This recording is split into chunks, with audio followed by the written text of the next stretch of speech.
Hey guys, hope you're all doing well. So I've just got my delivery for iPhone 15 Pro Max 1 TB. We're gonna open it up and see how it is. So I've got the titanium black color. I really like black. My last one was gold. So initially I wanted black, but there was none in stock. So now on the 15 Pro Max there was. So I've taken it. Let's open it up. Okay, so here's the phone. It feels very light just by holding this and holding my last phone. So it feels quite light. What's in the box? Let's check it out. In the box, there's the iPhone itself, of course. Just normal stuff. And a Type-C cable.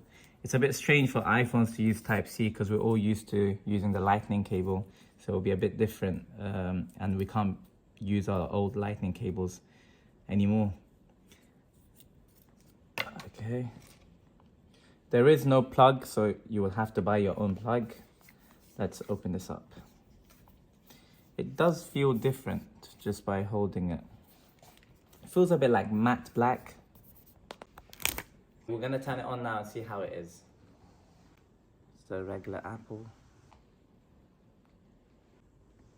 I've just put my Apple ID login details and it's logging me in now. I think if you have like the 13 Pro Max, 14 Pro Max, you do not need to get the 15 Pro Max. It feels literally the same, but there might be some differences. If you are someone that are into content creating and stuff, which I do, I'll be using the camera most likely, and the camera is very good and it's quite sharp. So I'll be using that feature, so it will be beneficial for me. And the camera is quite a nice quality and like it feels good to use it. It's very, very clear. So I've got my iPhone 13 Pro Max here. The back has cracked recently, and I've got the iPhone 15 Pro Max here. So we can see that there's not much of a big difference. I mean, there's no difference in size for sure. And the screen display, I don't see much of a difference, but I do feel like the iPhone 15 Pro Max screen resolution looks much higher, and it looks good and feels smoother to use. It does feel like a bit on the end, it feels a little bit curvy. It feels like it's got a screen protector on already, which it doesn't. And this feels more flat. This feels a bit curvy on the edges. But yeah, let's go and test out the camera to see which camera is good, because that's the main reason why I got it for, and to see if there's a major difference. As you can see, the iPhone 15 Pro Max lenses are slightly bigger. So to be honest, as we're in the studio, it will be really hard to see any difference in the studio because the lighting is quite good here. Let's go outside and see how the camera is. So guys, we're outside and we're testing the video of both, and to be honest, I'm not seeing a major difference, but a tiny difference you can see.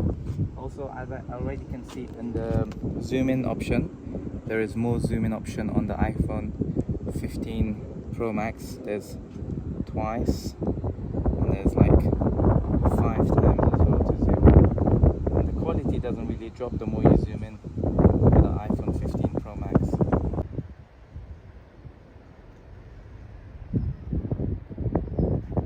So we can see that there's slight difference in both the photos. This one's the 15 Pro Max, where you can see a bit more details on the face. On this one, it's as good, but you can see a slight difference in both. Yeah, so that was the camera, guys. The good thing about the camera was that you could zoom in 5 times, which was not possible in the previous iPhones. And also, it's 48 megapixel camera sensor, so which means the quality of the camera should be much better. So the new iPhones are all titanium frame, which makes it much more lighter and also cheaper to replace the back in case if it breaks. There have been a few drop tests that's taken place and some stress bend, and the iPhone has been broken a few times. However, we don't have enough drop tests done yet, so we don't know the exact quality of it yet. We need more people to use it, and we'll be able to find out in the future on how good and how durable it is. Another difference is that it's Type-C, so yeah, no more lightning cable needed. Another feature that's majorly different is this little button here, which is the action button. You can go to camera, flashlight, focus, and many other features. You can set it yourself and what you want to use this action button for. Before, it was just a silent button that was on the iPhone 13 Pro Max and others. Thanks for watching the video. Now it's up to you guys if you think it's worth switching up to the iPhone 15 Pro Max. Take care, guys. Bye.